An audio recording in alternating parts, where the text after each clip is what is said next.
नै लोगोफोरा एन्जरा देरबाय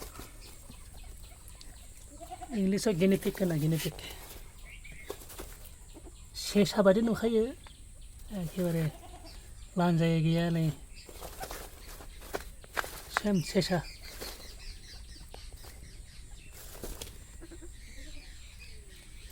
गांसो जादों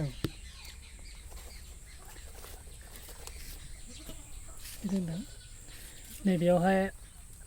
मोनसे फिसा दोनो बिमा फिसाया माथाममोन बेने मानैया थैदों नैबे फिसा जाहैबाय बिमा बोदोब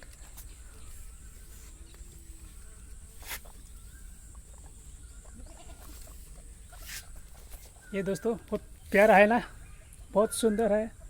खरगोश जैसा देता है खरगोश जैसा लेकिन ये खरगोश नहीं गिनीपिग है गिनीपिग चूहे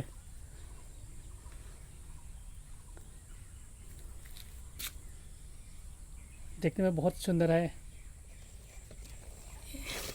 ये देखिए दोस्तों खेल रहा है और ये दूसरे पे उसके बच्चे को रखा जाता है ये इसकी माँ है और बच्चे हैं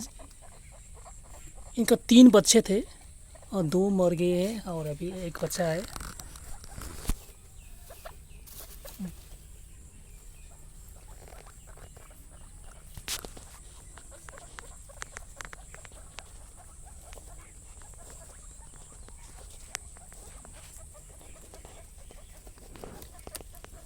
ये घास खा रहा है